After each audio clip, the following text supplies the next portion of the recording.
First time I talked to you, we were on the phone. I know I met you when we were traveling, and then I was in Canada. That's right. I was in Toronto. That's right. We had a long chat on the phone. Right. We immediately got to the point, which is how that you wanted to make this movie, Yes. and how that, in spite of what it was called and how what the preconceptions would be, you wanted to make sure that we were going to make a cowboy movie. Right. I had genuinely, my thoughts were, this is fantastic. I really, really was impressed by it. I really thought it was a kind of a great group of people to get together and make a movie. And I just phoned my agent up and said, this is amazing, great. I think it's very funny. I'd love to see this movie. But I have to play a Cowboys guy. No, but I'd love to see it. I wouldn't love to. I couldn't be in it, but I'd love to go and watch it. I'll be the first in line when this comes out. And it was just talk to Jon, get to see. And I was like, okay, I find it. And as soon as I had the conversation with you, I was just like, okay, no, look, this is something I can get my head around. And Stephen had said great things about you and working with you, and a lot of it's discussing, is this guy a cowboy? They asked me, how did you feel about, you took an American role and put somebody who's the most British character, and I said I didn't see it that way. I really saw, you needed somebody who looked like they had lived a life, that they were seeking, they were not coming of age, they were seeking salvation and redemption. So it had to look like you had lived a full life. Old enough and weathered enough is basically what you're looking for. But sophisticated, but also mature in choices, you know what I mean? And other people our age have a different energy about them. You know, it depends on how you grew up and what type of depth you bring. And so you felt like a grown-up and not like a kid coming out. And I love when I could see a person think, and they're not busy with their choices, but clearly there's an inner monologue going on. I'm just counting, you know that. Is it really? Doing some. But you bring a certain irony to it, a little bit of fun, but it always feels like you never know what's going to happen next. And there's a sense of spontaneity and an urgency to everything. And I just think it's that thing, isn't it? I've always been a fan of movies like this and big movies and, like your movies and things. If there's a believability in it, then anything can happen. And you have the space to sort of work around that, and that's what these movies are about. They're about getting an audience to emotionally engage and then sort of like wow them with something, with something incredible. what changed with the way you're perceived back home after Casino Royale came out? Now, are you big there? Clearly, you're from there. No, it was a Bond thing. Nobody knows who I am am over Of there. course they do, but you like no idea. James Bond never went down big in England.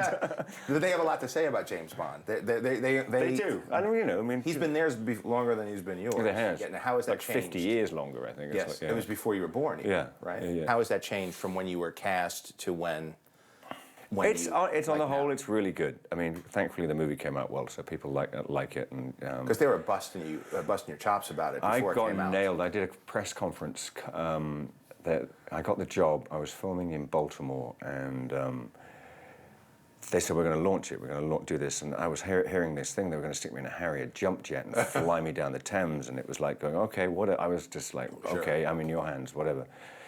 And instead, what they did, they got the Royal Marines to drive me down the Thames on these attack boats, which are spectacular, but they wouldn't let me on them without this life jacket. So immediately, that was the first thing the press hit upon him. Oh, what a pansy. He has to wear a life jacket. Yes. You should have been in a tuxedo. Probably, but instead you're in that. Probably, yeah. I always had this long hair because I was doing this job, which was had long hair, which was kind of like water weird. wings. It was all wrong. Weird water wings on. They were holding a martini. So then I got nailed by them. Right. It was James Bland and kind of shit like that. Right. Okay. So how long did you have to wait until that was before? It got worse. It got a lot worse because that was the press. Right. When it hit the internet, then it just doubled in size. Of course. And is that when you learned don't look at the internet? That was when I learned don't look at. I hadn't been looking at the internet, and that's when I learned not to. And then you sort of, then it becomes like crack. No, I was in the Bahamas, and I just got a call from one of my people who just said, it's looking not so good. And I'm like, what do you mean? What do you mean? It's all going great. We're making a great movie. It's all good. And it's like, well, yes, it's just the public opinion. It's not in your favor. While you were filming? Oh, yeah, we're right in the middle of filming. Of course, I went straight to the internet and went, oh, my God, and sort of typed in my name, and then you spend the next 5 hours, like, going down to some blog that's happened, and, where someone's just spitting that I'm doing this role. And then I switched the computer off and I went, well, what can I do about it? It's too late. There's nothing I can do about it. I'm doing it now. Just make the best movie Just you make can. the best movie we can. So Bond comes out, and then all of a sudden you went from the guy they were making fun of to the guy that they're now embracing as a national hero. I mean, we had a premiere in London, and which is always bizarre. It was a royal premiere. I kind of got to meet the Queen, and wow. And the moment when the kind of lights went down and there was an applause when the music started, and at the end of the title sequence, I kind of come, and my face is just on the screen, and the movie opens, and the audience just screamed and cheered, and I went, oh my God, fucking hell, I mean, what's that about? I really didn't, I genuinely was like, I had no conception of how this film would work. Sure. And kind of from that point on, just the way the audience reacted and were hungry for it and hungry for the kind of, and it just, I kind of knew, I kind of went, okay, maybe this will be okay. We were very fortunate in Cowboys and Aliens to have a really solid document by the time you saw a draft of it. And I had worked with the writers, but to have writers that were also producers and were on the set and had authority with Bob Orsi on the set, and when Alex was around as well, to have people that could turn pages around if we've had a discussion, especially you, me, and Harrison. Sometimes, let's talk about this doesn't make sense in light of what we've shot. So let's talk through the logic of this. And let's talk through the cowboy logic, and let's talk through the sci-fi logic. Which is why it was fantastic having Harrison around. Yeah. Because he's got cowboy logic. He does. And that was really what was the most inspiring thing, is that he really, if there's anybody who's proven himself and could slow down. And when you're as old as he is, and still have that. It's true, but he's in great shape, and the flying, and then with the movie, he's like just as intense about the movie. He's like, how are we going to solve this? What are we going to do here? It was never like sort of thing, because I was sort of like this sort of legend that you couldn't stop him doing stunts, and you can't. It's true. All he wants to do is get blown up. Yeah, and on the horse, and with the horses running by him, and get that explosion closer to me, make it bigger. I can't hear the damn thing. And there he was. And so when he had a suggestion about an action sequence, I knew it wasn't just an actor who wanted a better line. It was somebody who wanted the whole movie to work. Yeah.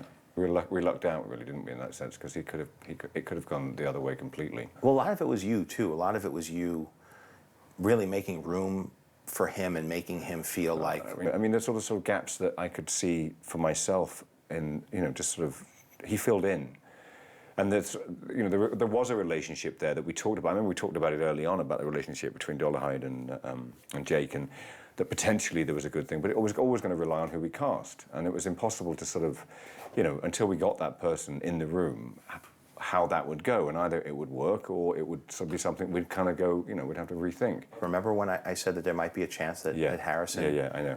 might come on board? I don't know what expletive I used, but it was a positive one. I know that. I mean, it just made perfect sense, and I don't know if we even sort of played around with the idea in a conversation. No, it wasn't even a possibility. I felt like we were two little boys getting ready to play a game. You know what I mean? Which is it's always nice to feel like that, isn't it? Yeah. I have to say, with this film, I really felt that way more than any that I've ever been on. I had the most fun on this movie that I've had for many years, many years. And something happened, I think, very quickly in the rehearsal process when we got together, and that continued in the shooting process. And it was a genuine sort of, maybe there's a kind of weighing up that happens. You go into a rehearsal room, you've got Harrison Ford there, Olivia's there, and people are kind of a little bit kind of, well, how's this going to play out? And everybody, as soon as they realised that no one was trying to screw anybody, that everybody was just trying to do a good job and just do all that, everybody relaxed. And that made it possible for when we were in Santa Fe and kind of whatever, doing 6-day weeks and 14-hour days, to sort of say, anybody fancy a drink tonight? And everybody went, yeah, we do actually. And I haven't socialised on a movie for 10 years. You met Spielberg on... Well, it was post Road to Perdition, so I'd kind of met him briefly on a red carpet. I see. And that was a DreamWorks film? That was a DreamWorks film. That's Sam Mendes. Is that where you met Sam Mendes? That's where I met Sam, yeah. And now he'll be working with you on the next Bond. On the Bond film. Yeah. Well, that's classing up the franchise, isn't it? Well, I don't. I mean, I think it's a kind of great choice, because I think Sam has. What he has is a sort of fervour and energy to really direct a Bond movie with a capital B. I mean, he's just completely feet first thrown himself into it and read every book and just soaked up everything about it. And I mean, I read the script the other day, and I'm more excited about this than I was about Casino, because we've kind of got a classic Bond movie plus lots of other things. So classic. Because the one thing I love everything that you guys have done. I miss the inventions. I miss the whole Q it's side of things. It's a really difficult thing. I mean, is that from the books? Is the whole Q thing with the inventions? The Q or is thing, that from the movies? He's called the quartermaster, so he's Q. That's why he's called. So he's basically the guy who go and get the guns off. Sure. But then the whole thing sort of became something else. And as a kid, I loved all of that but stuff. But the problem we have with that, and this is why we keep going, when we sit down and have meetings about it, is that, there's a magazine called Gadget, there's a magazine called, and you go through it and it's full of gadgets, it's full of stuff, and actually trying to find something that's new and interesting is really difficult, unless you're sort of approaching sort of like, highly secret, sort of top secret sort of Ministry of Defense is using. But mostly, the technology is in the public arena now, or some type of it. It's true, and it is very tonally different. And as a matter of fact, because you guys went so realistic with Bond, when we were working on Iron Man, a big discussion we had is, look, there's this kind of tongue-in-cheek, fun, man in the tuxedo gallivanting around, saying, throwing a one-liner out there, and then fighting crime. That's kind of been left. Nobody's servicing that moment. No, sure. And I think some of that might have been through, Austin Powers. Well, that's the truth of it is. I mean, I literally I had a bell on set, which was, we can't go down this road. It's too Austin Powers, and it's all. I mean, it's like the postmodernist thing of the joke's been kind of it's been killed. It's been killed because now you can't wink at it because he's double winked at it. It's like the bird that flies in smaller and smaller circles till it flies up its own ass. But exactly. It's what.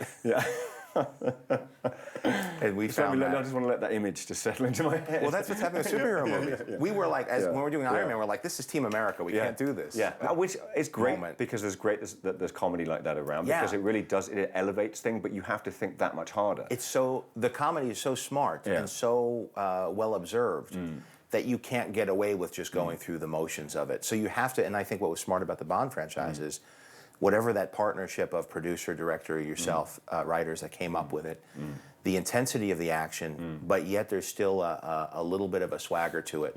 But it's so dry and so subtle that you can't really pin it on it. It doesn't feel like it's commenting on itself. It just is kind of in the DNA. There's a fun to it. The trailer is... Well, the Dragon Tattoo trailer. Yeah. It's good, It's like, I love that it's not trying to, it's different. It's not trying to apologize. Absolutely, and I can't I can't sing Sony's praises enough, really, because they've actually, the fact that they've actually, I mean, look, it's a worldwide bestseller, but it's still a big risk, and making a movie like this that for this much money and not making it a PG-13, well, you couldn't have made the movie. There's a bit pointless making the movie because the books are so, graphic's not really the word, but they're adult. That's it. Yeah.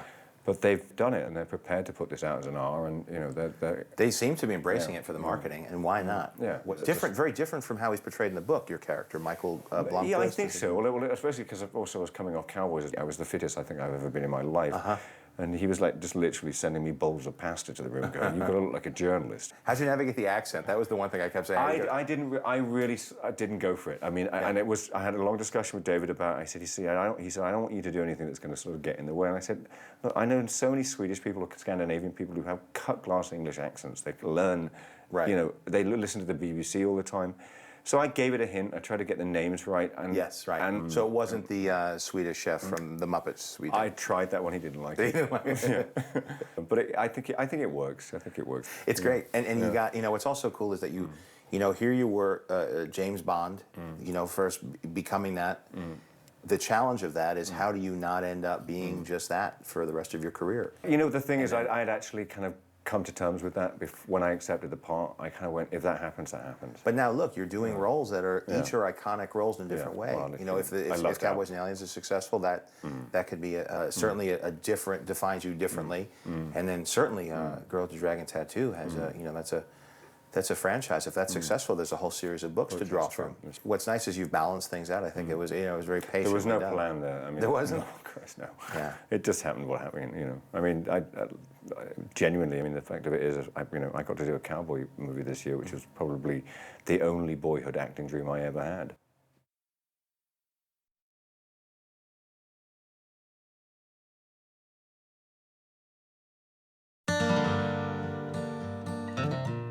I woke up one morning before we started and opened the newspaper to an article in which all 7 producers had been interviewed about the part they played in picking my hat. There was a lot of discussion about the hat. None of it in front of me. Oh, sure there was. You were very particular about the hat. Well, I was very particular about it. Because I remember there was a lot of discussion, and Stephen did have a lot to say about the hat. Well, they had a lot to say, but it was Mary's Offreys Yes.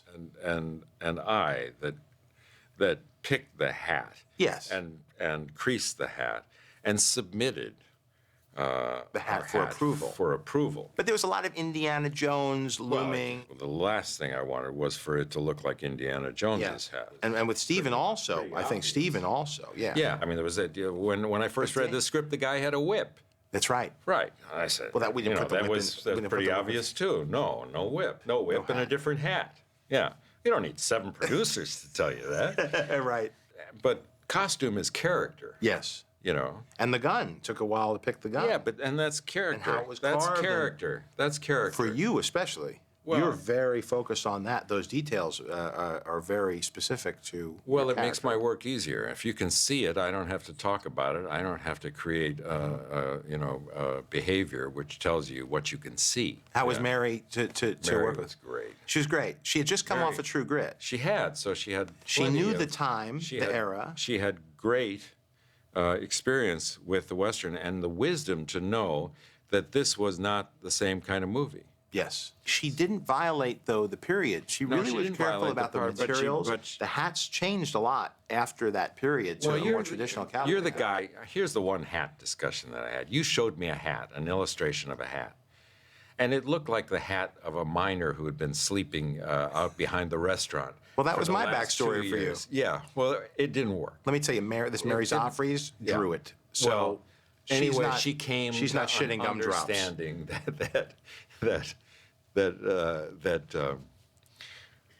was not the hat for. The miner and the sleeping No, behind it's not the right. behind Denny's. Not the right. I remember you hat. picked the largest hat that we had. Well, I did. I mean, and the biggest horse and the Yes, fastest yes, horse. that's right. And the longest gun. And But chaps. You wanted chaps too in the beginning, if you recall. until I saw Daniels, and then I thought, yeah. That could be yours. You I know, think but- both of you and chaps would have been good. It's another movie, and we can make that one. We can make that one. And the advantage is that we won't have to leave home. We can just do it in town. It'll be great. So I was just remembering our first meeting was you'd come by my office. Yeah. You'd read the script, and Yeah. we were looking at the artwork. Yeah. I remember Bob Orsi was there too, Yes. our producer and one of Yeah. the writers. How did you feel when he said that when he and his writing partner had gotten their first check, the first thing they bought was a life-size sculpture of you in carbonite, and it's in their conference room now? Was that, That worried me a little. Did it a little bit? That worried me a little. Yeah. Yeah. And everything seemed to be going very well. What was your impression of this project when you first heard about Cowboys and Aliens? Well, I read 30 pages. Is that all? And then I threw it across the room, and I called my agent, and I said, I don't get it. I mean, there's nothing in this for me. Why are you asking me to do this? Yes. And he said, have a little faith. This is the way of the world now. You're an older person. Maybe you don't understand how things work. Is this a ringing endorsement? Read the rest of the script. Okay. I read the rest of the script. And I said, I don't get it. There's nothing in this for me. And then I said, why did I go see this guy? So I went to see you. But so when you came, you were but- kind of inclined not to do it. I didn't well, really get no, that. I was, by that point, I had said, clearly this is something I haven't done before. And one of the things to do at this stage is what you haven't done before. Yes. As much as I've been part of what they call sci-fi movies, I always approached them as kind of fairy tales. Mm-hmm. I didn't really think about the sci-fi stuff. And I wasn't really The responsible. internal logic of the sci-fi was never appealing to you. Not really. Yeah. And you convinced me that there was a human story here that was as important as any of the other elements. And it was that opportunity and the opportunity to work with somebody who appeared to be intelligent and collaborative and insightful about the opportunity, the telling of this story. That's and me? Then, and Was then that they, me? And then And they then said, also with would you Jon." like to meet Jon Favreau?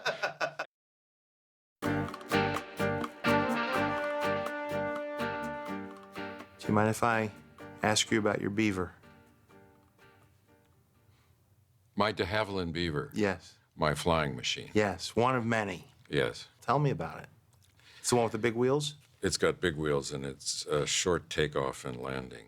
Now, why would you take the Beaver as opposed to, let's say, the Cessna or the helicopter? Oh, because there were little dirt strips and little tiny landing strips all over that area. Is there? Where we were. And how would you know where to go? Had you been there before, or Maps. other people? They say, and you see a little Maps. strip, and you just land. Yeah. So I rode with you in the helicopter, which was a did. bit of a treat. Well, it was a treat for me. It was a treat for you. Because I don't often scare directors. Was that good?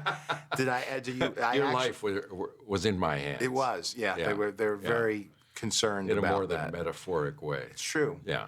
And I was helpful. I kept the helicopter aloft by keeping my asshole tense the whole trip. It's nice you say so. I'm sure I held it up. You're a They great love this shit on the great internet. communicator. Thank you very much. Yeah. The Kegels helped. They- My Kegels training helped me. Here's the one I like. Don't worry about the alarm. It just means we're less than 50 feet off the ground. Oh, that's all that means. Yeah, that well, I was want to a lot of explain to fun. my passengers what the noises are. Yeah, don't be scared by the alarm sound that says that we're too close to the ground. The thing I couldn't get over was that there's no co-pilot in the helicopter, it's just you. Yeah. And I was trying to ask you, well, what happens? And you said, if I die, you die. Well, That that was the simple explanation.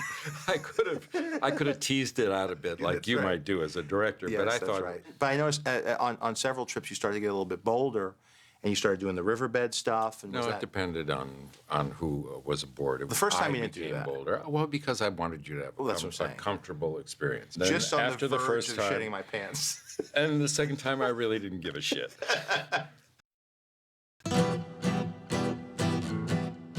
Is your impression of the film different or similar from what you had anticipated based on us filming it? I was not surprised at all.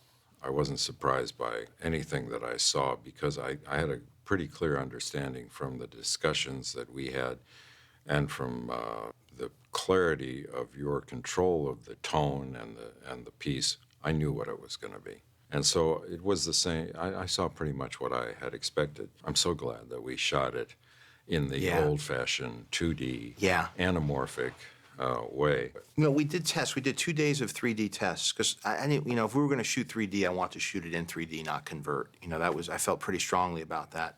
And what's amazing about it, I'm a fan of 3D. I like it when it's done well, but again, it's not for everything. When we shot our explosions, like in the town attack, and we did a test on that, what's interesting is it actually pulls the action further away from you. And with 2D, you don't know how far something is. And so those explosions stack right in your face. And also with those lights coming in. When you're in 3D, you know if it's 50 feet away or 200 feet away or a mile away.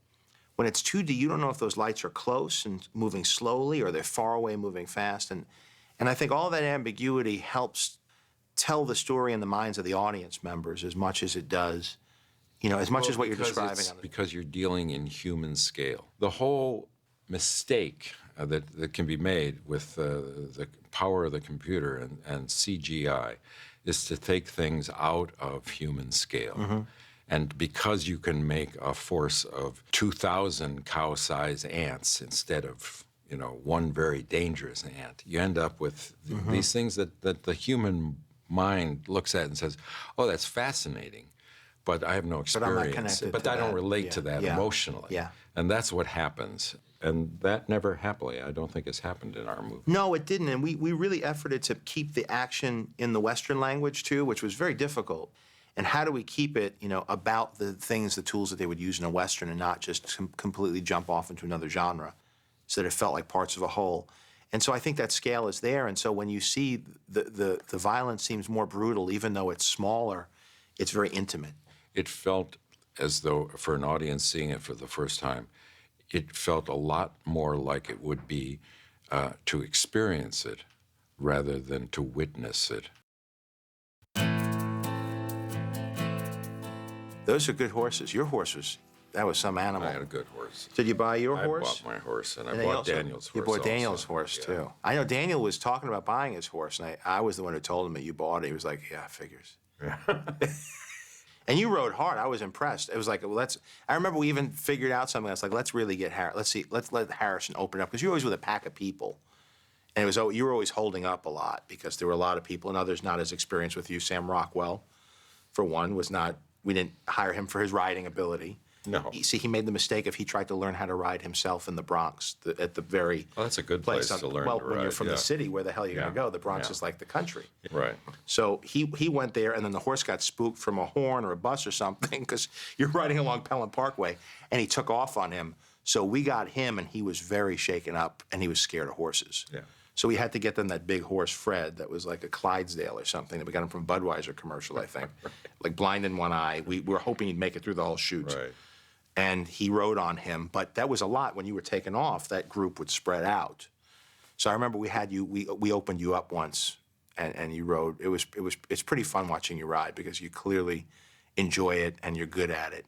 The first scene we did riding, Yeah, with some serious riding, was at night. that's right. It's you showing up to the town with the torches. Right. And there's gopher holes. And Yes. then you introduced another element, which is really anathema to horses, and that's fire.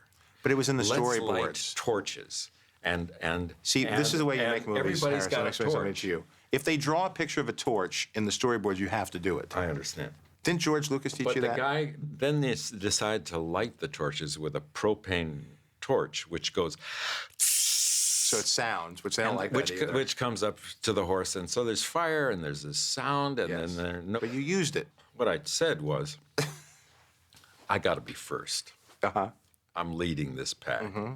First time we did it, I rode up and stopped on my mark, and I looked over, and there's an empty horse next Yes. to me, because the Yes. stunt guy had come off. No, his and I horse was way back watching. there. I was with Yeah. Terry Leonard. Now, Yeah. Terry Leonard was our second unit guy, done westerns his whole life. Actually, you know him because he doubled, I did 4 or 5 movies with him. and he doubled you for the big stunt Part under of the truck. Yeah, under the stagecoach or under the Nazi truck thing. Yes, Yeah. and I was standing next to him. Now this guy, he's seen quite a bit, and I remember one of his guys fell off the horse while you guys were riding into town, and I turned to him and I said, "Should I yell cut?" And he goes, "No, I think the shot's still good."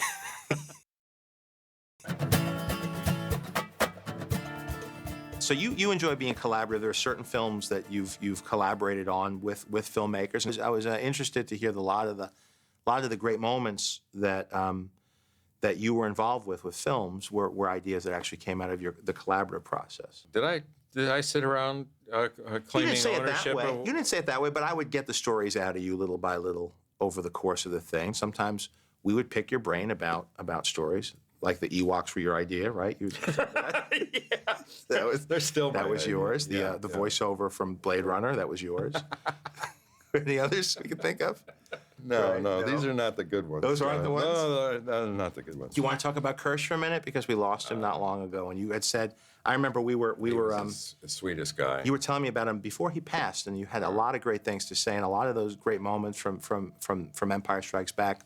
It sounded like he was very open. Well, there was and you one guys- moment in particular, and George Lucas was a powerful producer at the time. Directed the first one, and Kirshner was now directing the second one. And there was a moment in it when Han Solo was about to be cast into a object later to be purchased by Kurtzman and Orsi. Yes. Made frozen into carbonite. And finally, the princess reveals her great love for him, and her line is, "I love you." And George had artfully contrived for Han Solo to say, "I love you too." Right. No, not for you. Well, I thought it was a lost opportunity. Yeah, sure. I mean, this character had never behaved so unabashedly emotional and conventional before, and I thought, are we pissing away this great opportunity for the character? You want your badasses to be a badass to the end. You want them to go down the way they lived. So I said, I mean, what's the last thing a woman wants to hear when she says, "I love you"? She says, "I love you," and I say, "I know." Right. And so we shot. You shot one like that, right? Well, we shot one, just for protection, where I spoke the line as written. And George, I think that this is fair enough to say, he went ape shit. He thought it was horrible and that it would get a bad laugh. So I was obliged to sit next to him when he tested it for the first screening. There was a laugh, but it was a laugh of recognition. And so he generously let it. Well, that says a lot stay too. in the movie. That somebody could recognize that and see that, and I think that's honestly that's the art of what I think a good director, or in that case producer, does is stay open, because inevitably the scene you love the most, the line you love the most, is the one that's going to ruin the movie, and you can't be stuck to anything. You were everything. You were a utility player. You did it all. No, I wasn't in anything, is what it amounted. I was in, I was doing a lot of carpentry work, and happy to have it. When did that stop happening? You took off, and you were the guy that when came I started after. when I became a carpenter. His Fred Roos, who is George Lucas's producer on American Graffiti, and Star Wars, one of the producers, asked me if I would help out Dean Tavaleris, who was Francis Coppola's art director. Dean had designed an elaborate entrance to Francis's offices. It had been made in the studio mill, but they didn't have a carpenter to install it. I see. And they asked me to do it. And this is after American Graffiti? Well after American Graffiti. The last day I was working, last night I was working, I worked late to finish it. And at 8:30 in the morning, George Lucas walked in to begin to cast Star Wars. Word had gone out to all of the agents that he wasn't going to work with anybody he'd worked with in American Graffiti, because he wanted all new wanted to discover new faces and fresh talent. And he comes with Richard Dreyfuss. For what role? Because there's not any role that I can think of him playing that wouldn't be a Saturday Night Live sketch. You? He was going to be Han Solo? I assume he wasn't going to be Alec Guinness. How different my life would be now. Well, anyway, they walk in, and I said hi, and they went in and did their interview. And you gave him that look? That That look that you got, that you give me when I try to give you direction on the set? Like, really? Did I ever resist you? No, you were great. So you did. You busted my balls a lot, but I loved it. And I busted your balls a lot, too. We had a lot of fun on the set. And Daniel busted our balls. We busted his. Yeah. It was a very fun environment. But no ball left unbusted. That's my motto. So anyway, he walks in with Richard Dreyfuss. Anyway, it turned out to be a bit of serendipity, because I wasn't given an interview for it, but later on Fred Roos asked me if I would read with all of the people who were reading for the parts in Star Wars. And I did. I read with 300 or 400 actors. Any winners get away? I don't remember any of those. All right. So you're reading all day, and they say, "Hey, wait a minute." They move the camera over, and they say, "This guy's pretty good with this stuff." Was that it? You were reading Han as a reader? Yeah. And he just got the call and the offer, and the rest. And after that, that's when things took off. And all we have to do is pay him $1 more an hour than what he's getting to hang a door at Francis. Yeah. Well, good luck. We'll let you know about this part. Thank you very much. It was a pleasure really to meet you. enjoyed meeting you. I enjoyed meeting you. And I'd love to come back again. Could you read some of the actors? I'd love to come back. We want fresh faces. Is the problem. That's a real problem with me.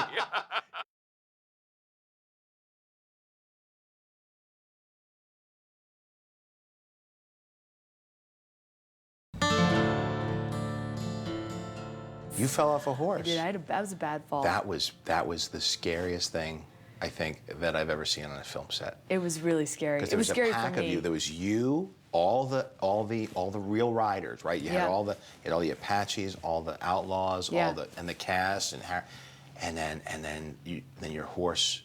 Well, what happened was that we'd gotten a little cocky, because, we'd been riding for 3 months at that point, Right, or however sure. many weeks, and we were galloping in a big group, and it was rough terrain, and my horse, who was the youngest of the bunch, didn't want to go down, ride through the little ravine, Right, jumped it, and then right. landed in a buck.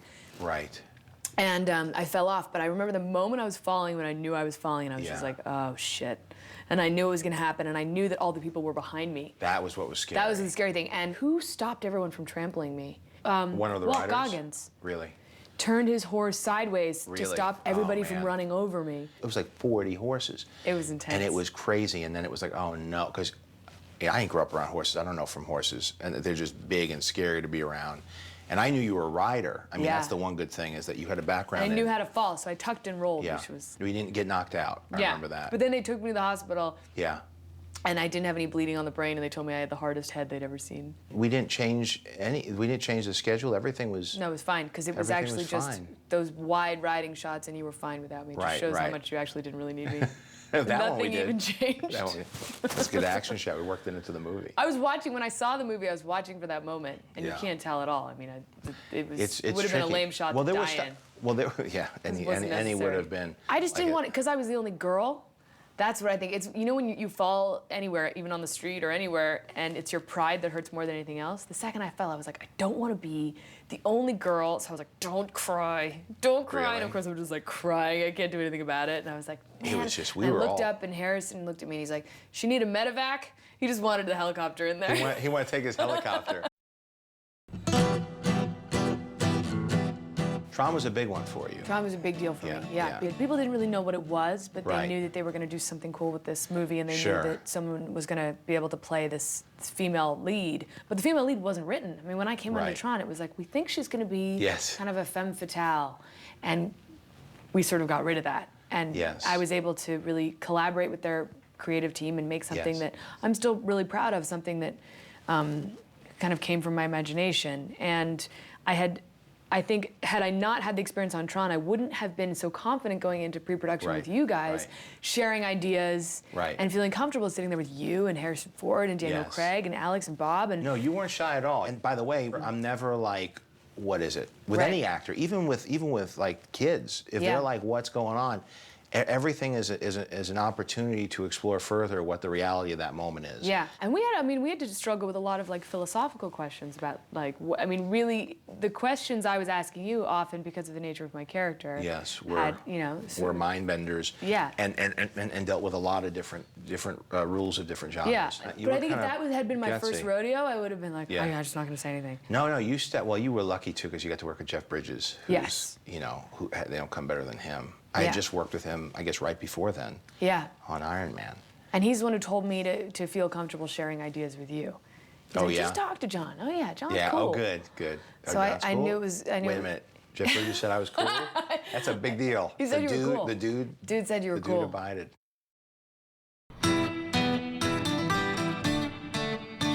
It seems to me like you've been going to Haiti every few months. Every 3 right? months, Wow. go down to Haiti because we run a secondary school there. Yeah. Which is the only free secondary school in Haiti.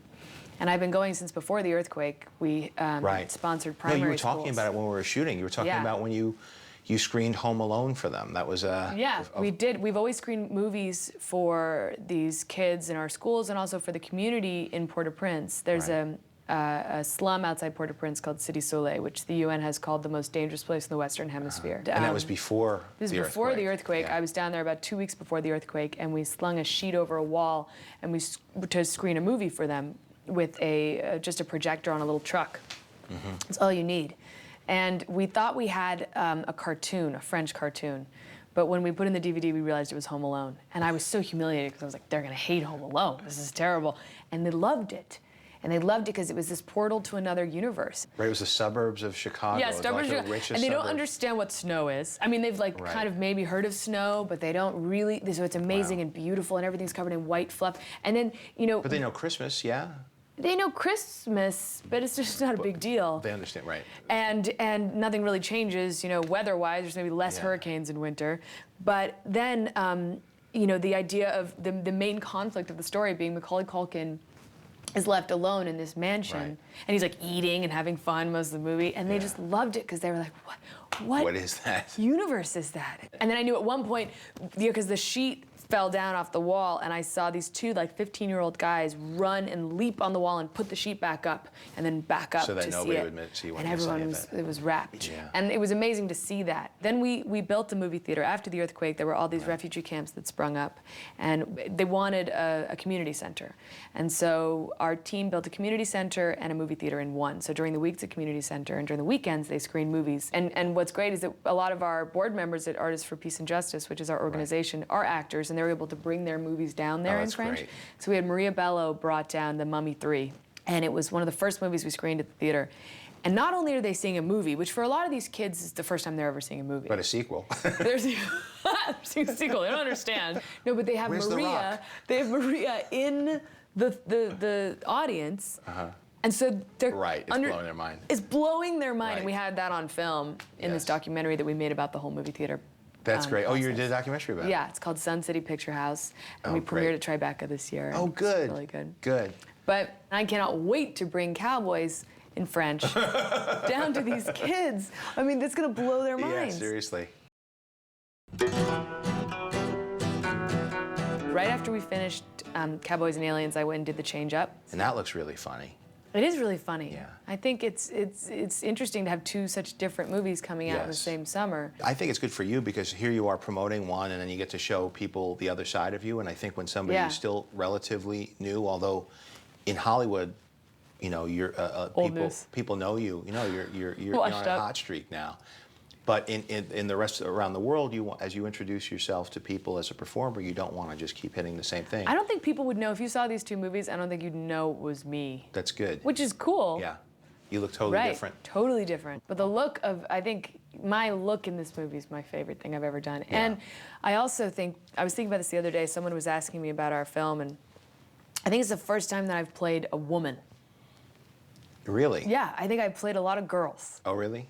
Oh, I girls, think I see what you mean. Yeah. I think it's the first time I played a lot of, I mean, the first time I Right. played a woman. Ella's like, she's a woman. I mean, she's like, there's like a wisdom and a kind of groundedness Yeah. to her. And I'm so excited because It's really good. You know what? I'm proud of it. As I'm watching it too, you know what I like, and as people see the materials and they see you in the trailer, is they're like, "Oh, Olivia looks so beautiful," or "She's so hot," and we made the choice so early on to say, "Let's really dress you Yeah. in a real way," and they covered themselves. You were covered Yeah, to your ankles there's no most skin. of the movie. It was just that one scene that There's everyone one likes in the scene. trailer. Well, that's what's cool about it too. Is like you spend the whole movie seeing you one way, and it's like, whoa. Yeah.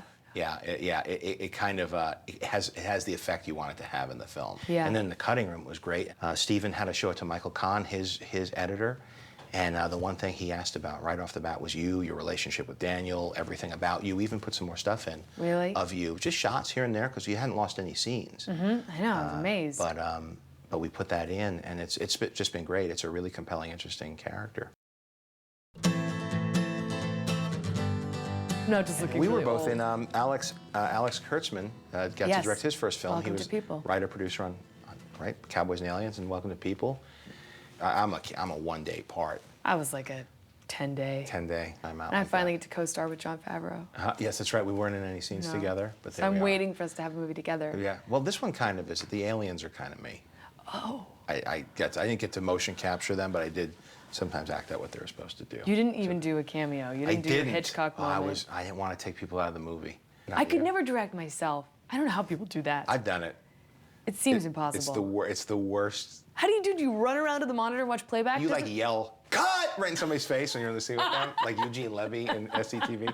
No, it's the worst because you can't really be a director when you're acting because Yeah, you're an how do you- actor. and how are you watching the it's other all about person's this. performance? Yeah, it's like, give me a little more. Exactly. Let's go again. Let's Keep go going. again. No, more. No, more. it's when you're directing and acting, it's not the traditional director experience because your head's in the performance, or it's not. And either way, my best performances are certainly not when I'm directing. I really like too the relationship between myself and directors when they can surprise me, and manipulate me and make me do things that I don't expect even to come out of my own performance. I mean, that's what I enjoy. How do they do? Like what? Like what? Well, I don't know. The dog's dead. Roll. Like that kind of. I just gotta call. No. I just gotta call somebody. So he's in the hospital. I'll tell you right after we get through this take. If people do it to each other, it's awful things people do. It's terrible. So, if they're nice people and you'll go on that ride with them. But I'm very trusting. You gotta trust and them. that's why I don't work for just any director. Yes. I mean, I think that most of the time I turn things down is because I don't feel like I trust the director with my life, which is really how I have to feel. But in spite of that, thank you for doing my film. A lot of money. Was that it? Was that you always want to play a cowboy?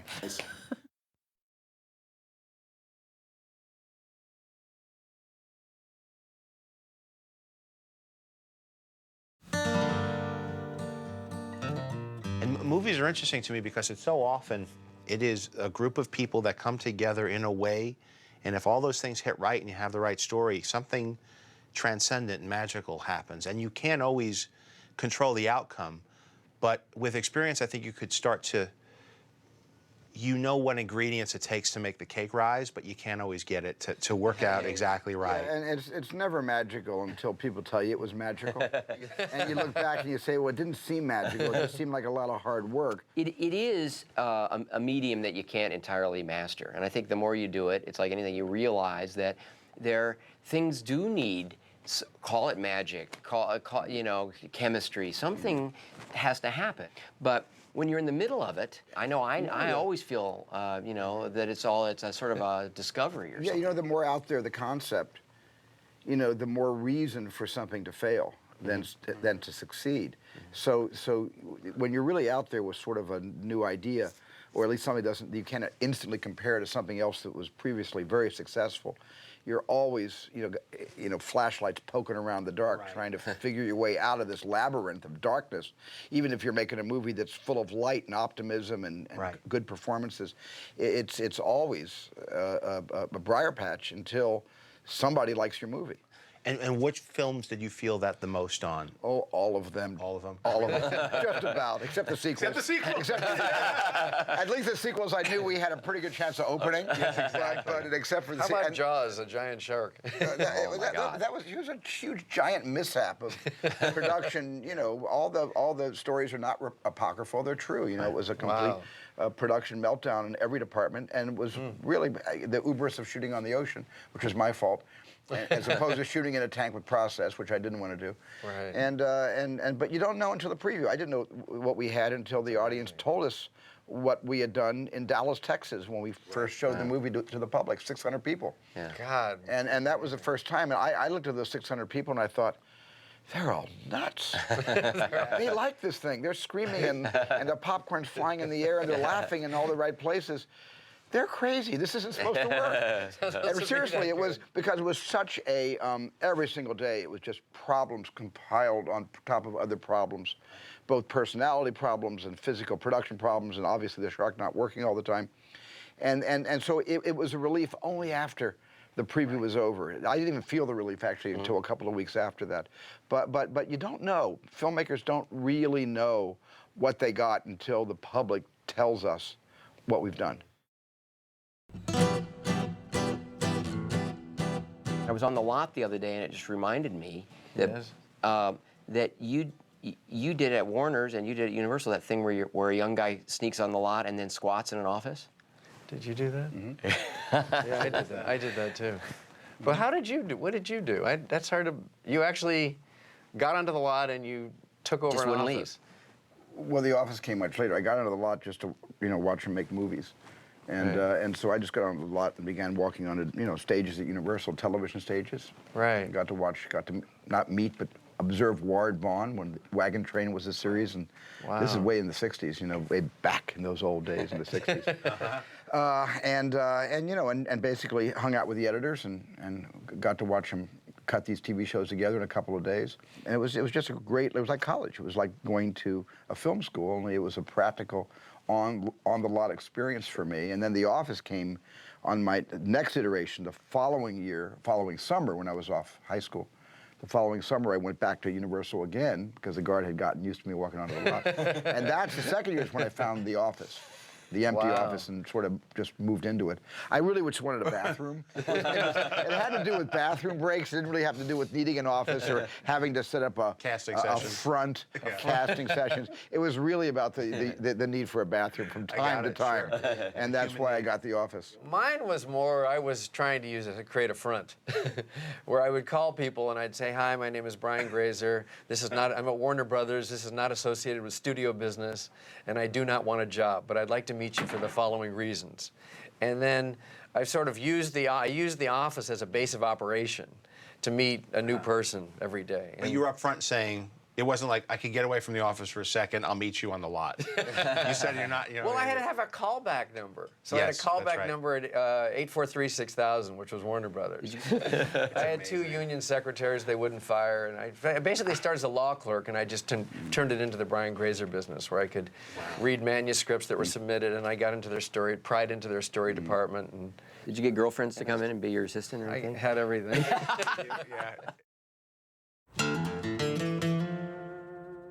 Part of what was exciting about this was being out in Santa Fe with those animals, with those people, with that weather, those elements. It reminds me a lot of the stories of John Ford when they go to Monument Valley. Right. They would live in very, you know, not unlike the way that the characters that they're depicting live. But Ron had to do the Oklahoma land rush. And that hadn't been done since Cimarron. And you remember that movie? When we were shooting that scene, it was, you know, it was kind of the reason that the story evolved was because that I'd been visiting one of my great grandparents in Kansas, and my great grandmother took out this yellowed newspaper article, and it was this blurry photograph of all the horses leaving the starting line, and she said, that was your great-grandfather. Really? And my dad later said that was not him. And then she's decided it's him, but that was not him. But I did a little poking around and found out that I had actually 3 relatives who had been in that race. Kind of comically, nobody ever got any land, but nobody died trying, and they all had these wacky sort of adventures. But the moment we were actually filming it, we had so many historical you know, recreators who participated in this thing. We had a whole sort of 700 of them who were camped out, and it was its own wild environment over there. But here they came, and because we had 13 cameras, no vehicles could be around. So we had a helicopter. And so all these horses and these people on foot and these wagons just started lining up. And I was there, you know, an hour and a half before sunrise was going to be, helping to set the shots and making sure. And I was on a crane, and I was sitting there watching this thing, and everything was perfect. And I just felt like this is as close as a human being can be to actually having a time travel experience. Because my relatives were standing around in anticipation on a line like this 100 years ago. And so it was one of those times when movies really offers you an utterly unique experience. Yeah, and those times are soon to be long forgotten.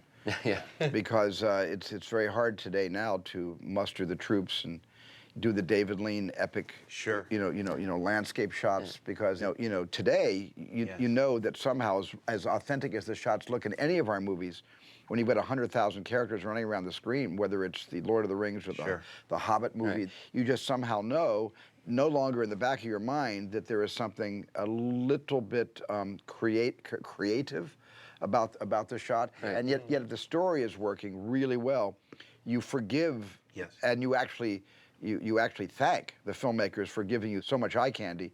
And you sort of stop questioning how they did it. If the story's working, if the story doesn't work, all you do is question the shot.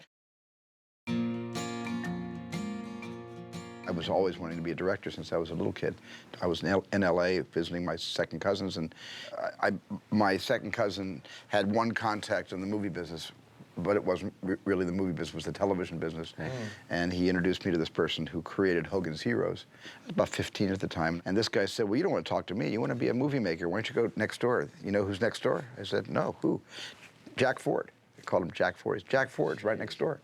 I'll take you across the hall. He takes me across the hallway, and he takes me into the office, and Jack Ford's assistant or secretary, as they were called in those days, was sitting there, and Jon Ford wasn't there, and so she said I could wait. He was out at lunch, back any minute, and I sat waiting for Jon Ford to arrive and talking to her, and about 40 minutes later, this old dude walks into the room wearing like a safari jacket patch. and a patch over an eye, chewing on a handkerchief with a half, chewed up and very masticated and wet cigar in his hand. I saw all this stuff instantly, and he had kiss marks, but I mean, like not make-out marks, but the kind of perfect kiss marks, 2 on his cheek here, 2 here, a couple on the forehead.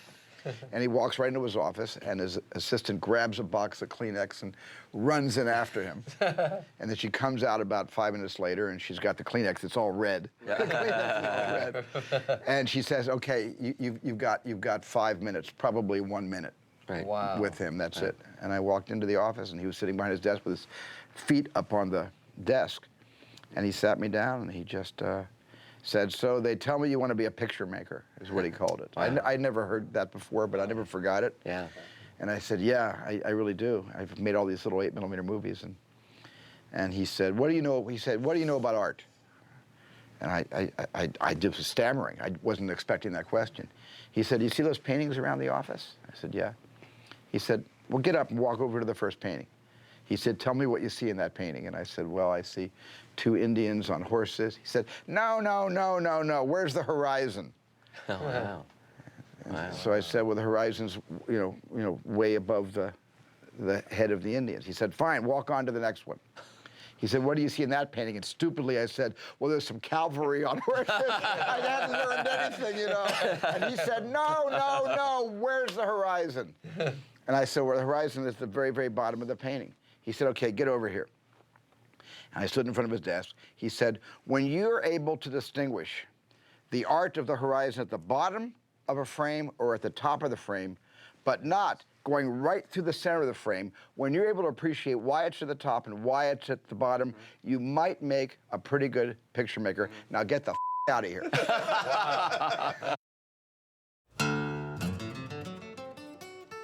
I want to hear about how, how it came together. I hear there was a lunch that you guys were having together, right? Where the idea first came past both of your desks. Yeah, we had a couple lunches on it over the time. We did. It basically, my recollection is that I saw the comic. Somebody brought it in, and the cover sort of said it all. The rider, the guy on the horseback shooting up at the Flying saucer. Yeah, and I thought it was great. And I had heard that Stephen had developed it for a while, but they tried it and they'd sort of cooled on it and they weren't working on it actively anymore. And I had a point, and then I got one of the scripts and looked at it, and I had a point of view about sort of how you could recalibrate the tone of it and the balance, and we got together and had a talk about it, and you decided that DreamWorks should go ahead and yeah, because I had given up on the project until Ron sort of rekindled the idea. He brought a whole bunch of new elements that we had not considered the first time we developed a screenplay. And what was the big shift? You said tonally. Was that where it became more a traditional Western and less a comedy? Yes. Yeah. Because the script that we developed was much more tongue-in-cheek. Right. It owed more to Mel Brooks's movie Blazing Saddles, I think. Right. Even though it had some really funny writing and funny set pieces, it didn't have much of the traditional Western about it. And Ron said, for this blend to work, it's got to be tradition. You're doing something different, And like Stephen was saying earlier, it's I think it's great. Stephen obviously felt like it was great. That's why we got involved in the project. So did Brian. But the fact of the matter is, you are doing something bold and cool, and so there's going to be some experimentation. It's called Cowboys and Aliens. Yeah, I mean it's never really been done. And like Stephen was saying, you're always out on a limb when you take a chance like that. But I've always felt, and I took inspiration from you and from George, especially early on when I got to the point where I realized I was going to get to make more than one movie. I was going to get to have a career. I sort of thought of two things. One was, I didn't want to do the same kind of movie over and over because I'd been an actor on television series, and I knew that was a way to succeed, but I'd done that, where, sort of repeating the same ideas. And I love the medium, and so I wanted to explore. But the next thing that I thought was, there's a big element of risk to a lot of the choices that you are making, but, God, when they work, you can't compare them to anything. Yes. Once you jumped into this thing, we were kind of all mute. Right. Yeah. And the very first meeting where you made the visual presentation with your art department, to all of us, there wasn't much for us to say except our eyes popped and our mouths hung open, and we didn't say very much. The only thing that I turned to Ron said to me, we said,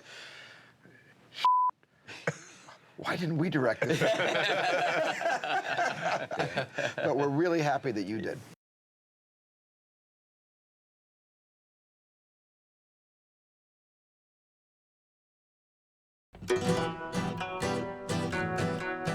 Now, how did your relationship start with DreamWorks and with Steven?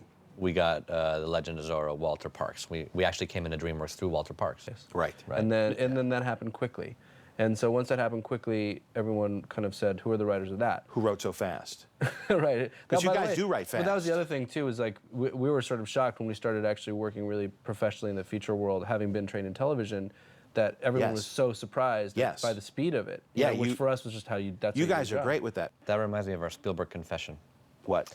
We actually met him long ago, right after we sold our first feature when we were on Hercules. Right. Dick Donner is actually the one who attached, and he sold it for us, God bless him. And he said, you know, Spielberg and I have been trying to do Goonies 2 forever. Really? You should come in and meet him and pitch it to him. So back then, while we're still on Hercules, we're 24, 25, he takes us in, we pitch him Goonies 2, he buys it in the room, calls Warner Brothers, says, let's do it. 3 years later, we've never seen him again. Draft after draft, we're lost at sea. We screw Goonies right into the concrete. We go through Alias, we go through big script doctors, da-da-da. Walter Parks, Zorro is coming out. Spielberg walks down the hall. Walter says, Spielberg, have you ever met Alex and Bob? And we come in, boys, have you met him? And we're like, no.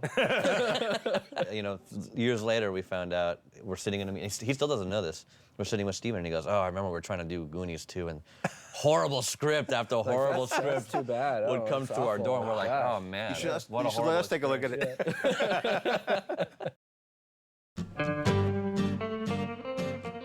After we finished The Island, JJ asked us to come write Mission Impossible 3 with him. Right. And so we were actually on the set of War of the Worlds because Tom was shooting War of the Worlds with Steven. And we're on that set of War of the Worlds writing Mission, and he was like circling around the area where we were all sort of having this discussion. And Us and Tom and JJ. Yeah, and we were sort of looking at each other like, what's going on? And then he came over and he said, you know what you guys should do? Transformers. You know, you might want to do one for the company. Yeah. Because we were on Mission, you know. Right. Which is apparently, he's like, you might want to do one for the home team again. Right. And he goes, I think I'd like to talk to you about Transformers. And he walked away, and Tom turned to us and said, looks like you guys are doing Transformers. I think you're doing Transformers. Wow. That's how I got first hired by him. I was an actor. And I was auditioning for Deep Impact. Yeah. And he walked into the room, I was auditioning, he says, what are you reading for? And Mimi turns around and says, Gus Partenza. Oh, you'd be good for that. And he left. I was like, okay. I was like, all right. we'll send the paperwork over. That's the amazing gift of working with him. Yeah, he just he sort of makes says, it like, all happen. It's like, go. I just decided. You're doing it. And he does. And he does it. Yeah, so you did Transformers, and that was really where is that where you broke through when that thing was a hit? That was the biggest.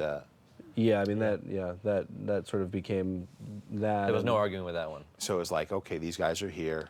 Well, I think also nobody knew what to do with it. Were you producers at that time, too? No. You were just writers? I just wrote it. But nobody knew what to do with it. It had been in development for a long time. Well, that was an interesting tone thing, too, because when you first hear that one, it's like, okay. Totally. Oh, my God, that was our reaction. Exactly. That was exactly our reaction. And you took it very seriously, you know? I mean, at least the stakes of the world. Like, people could really get hurt there. And those things look like real. And ILM, too, deserve a lot of credit because they gave it. And when Transformers came out, I was working on Iron Man. Right.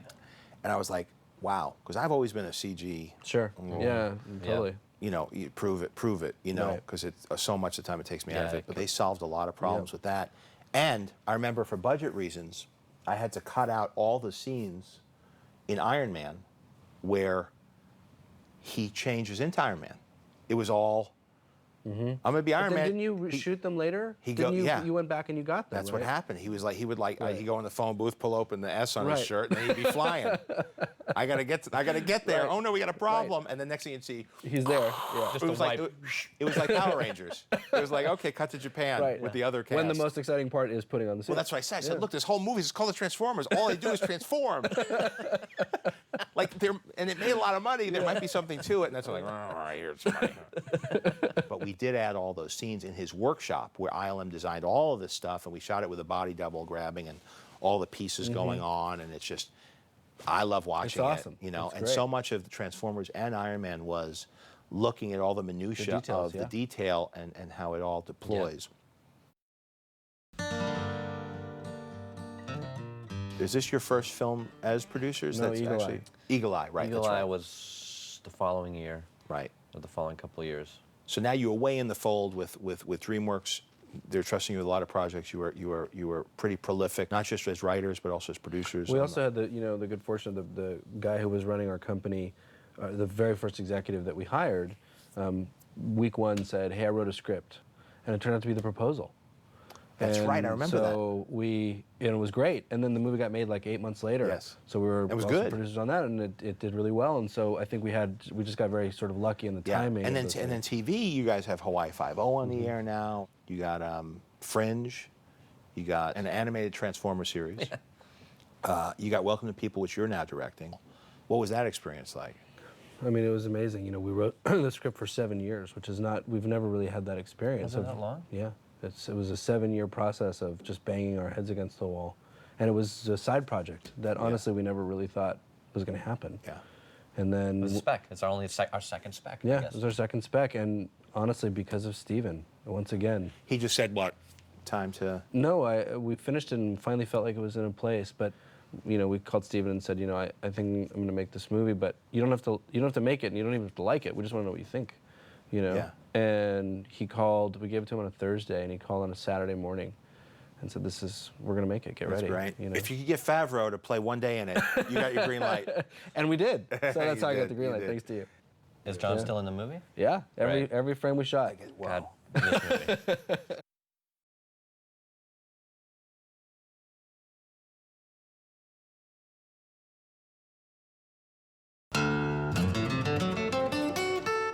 Kurtzman and I are huge friends, and our family, we're vacationing together in Mexico. We're going for a jog on the beach, and I'm like, "What are you working on?" And he says, "We're trying to we're trying to blow the dust off this thing, Cowboys and Aliens, Yes. that DreamWorks has." But as soon as you hear about it, you go, "Okay, so why has it been 10 years? Like, what? Yeah. There's got to be a very good reason this thing hasn't worked." And it's exactly this thing that you ended up having to confront. In terms of the selling of the movie, which is you've got a very silly title that is exactly what the movie is. So, rule number one, title the movie exactly what the movie is. Yes. The movie's about Thor, call it Thor. If the movie's about Iron Man, call it Iron Man. Yes. If the movie's about laser blasts in space, call it Star Wars. Don't call Zathura. Right.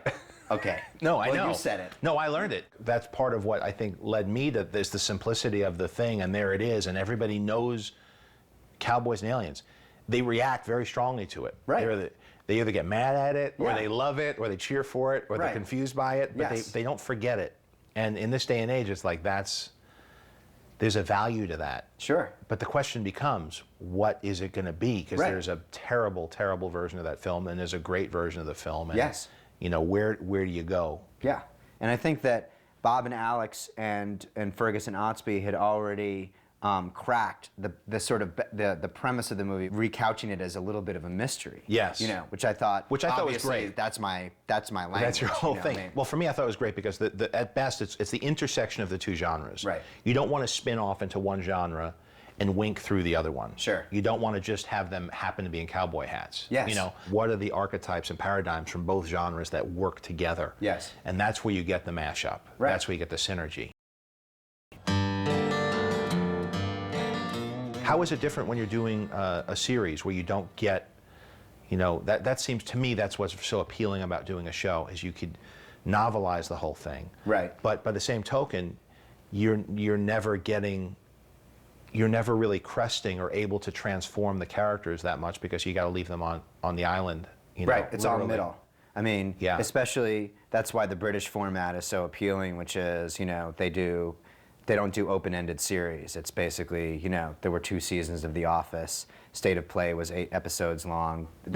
And American television really, the financial metrics up until recently did not allow you to do that because the entire aftermarket revenue stream was based on getting to 100 episodes. Right. So for Lost, we had a really exciting beginning, and once the show was successful, we started talking about what the middle and what the end looked like, and it felt obvious to us when we started laying down that construct that the middle was going to be about some of them get off, some of them actually leave the island, and once they get off the island, the hits the fan, they realize they have to return to the island to correct the mistake that they made, and then some live, some die, and that's the end of the story. That's going to be your beginning, middle, and end. But once the show is successful, the network said to us, you can't ever end it, and therefore we couldn't even get to the point where some people got off the island. So it was the season 3 finale of the show, which was, we were now 75 episodes in, 75 hours of television in before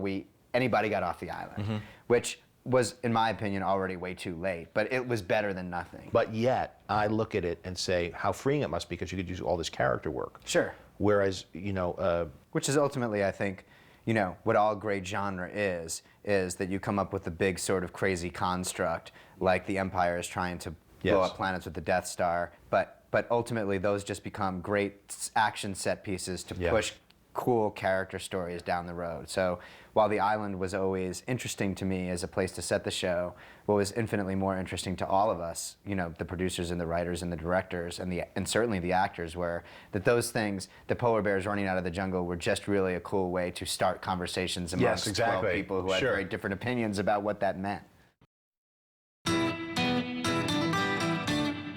I remember when we cast Harrison, we were talking, because I remember we were banging around all sorts of ideas about people. Who's it going to be? Who's it going to be? Right. We were talking a lot on the phone at that time. Definitely. I think one of the things that I remember is we were trying to find the interesting angle to the character, where, you know, one of these things about these adjectives that we were using to describe Dollarhide on the page and in our read and in our sort of, were tough, kind of curmudgeonly, you know, potentially racist. And so, is there a way to still have all those things, but come at it from someone who's more inherently affable in terms of the audience's relationship with them, and also, you know, take them off the beaten track a little bit, have them do something kind of interesting.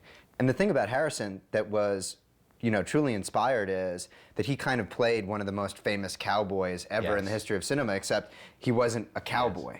So that idea of kind of saying, like, okay, it's not going to be Han. It's gonna have traces of Han, and he's only been in one Western before, but he's such a Western hero. Well, they've all been. Yeah. Because when the Western died, the cinema took the iconography from the Western and threw it into cop movies and threw it into you know, sci-fi. Die Hard's a Western. Fantasy. Die Hard's a Western. Yeah. And you look at it, it's all still there. It's just that I guess when the Western was being made originally, that was your big explosions. You had dynamite, you had guns, right? That's all you had. You had horses and stagecoaches. So I think American cinema is defined by the Western more than any other genre.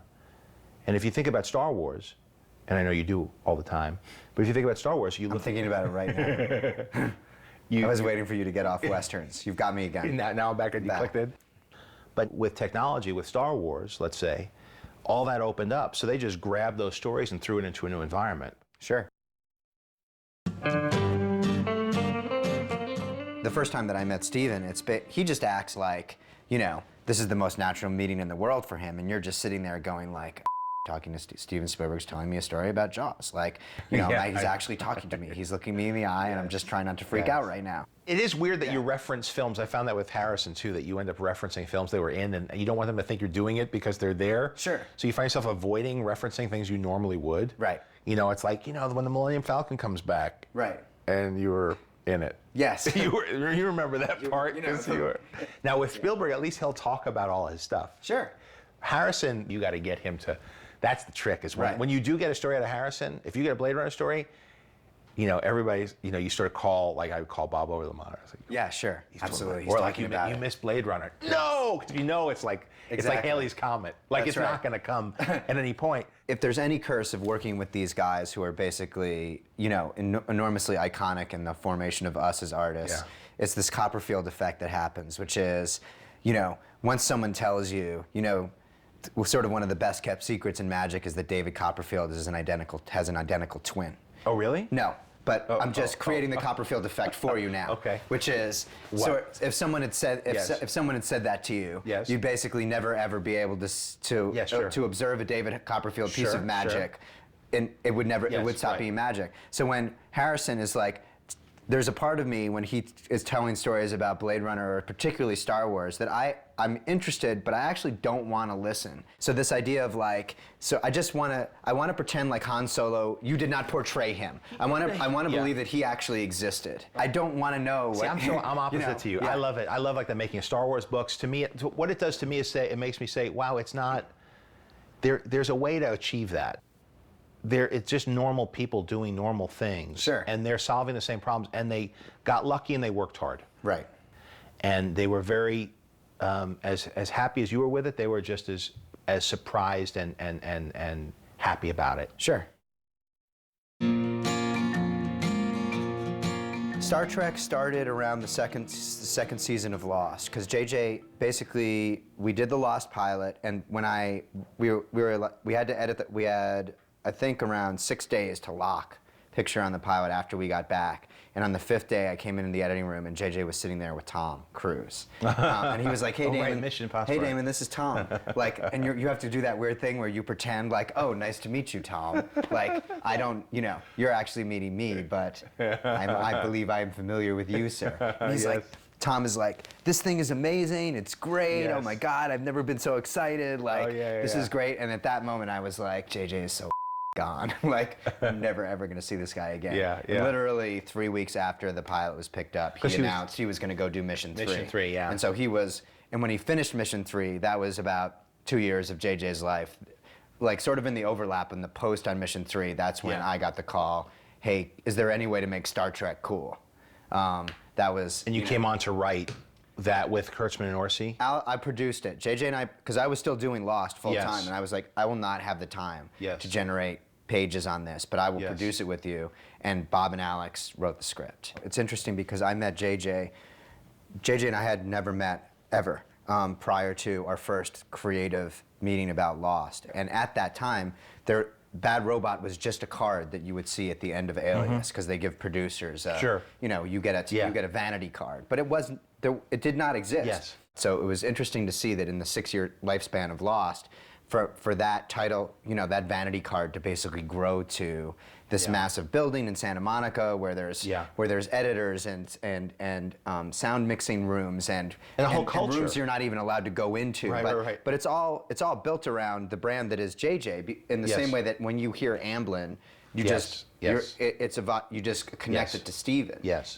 Or Imagine. Yes. So those brands, that's something to definitely aspire to. Yeah. The downside is that you can't, you can start Fringe, but then you have to entrust others to you just don't have. But that's a skill, though. Yeah. You're forced to learn to delegate, which also means identifying talent and knowing exactly how much responsibility to lay onto other people, and then also know how to be the catcher in the rye if they go astray. A big part of the reason I wanted to do this project was because I was getting to work with people like Steven and Ron Howard, and you're picking up things subconsciously just by observing.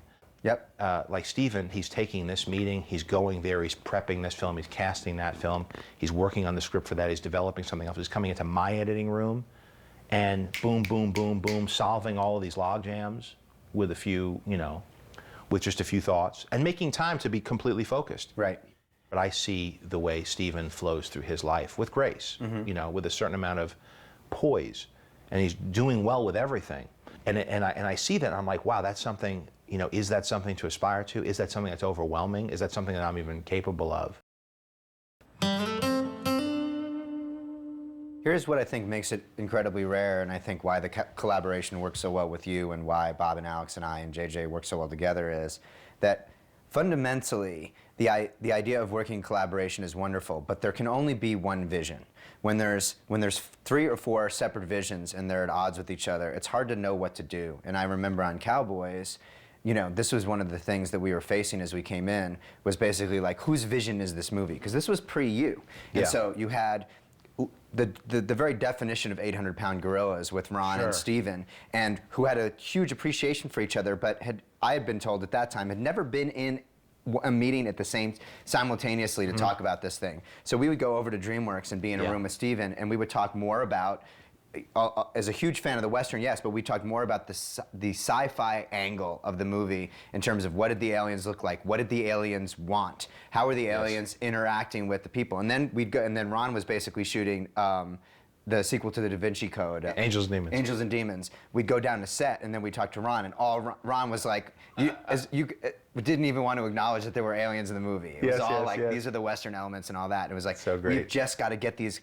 We've got to get the chocolate and the peanut butter at the same room together because until you came in, it was really getting them narrowed. And we went down to the Tintin set. We watched Steven basically directing Tintin, and then we all had lunch together. Sure. And finally, Steven and Ron started talking to each other. And that was the moment where like, we can now write the draft. Yes. There is vision. And then when you came in, you got to be like, what does this guy want? Let me write for him. Here's what was also cool about this arrangement for me.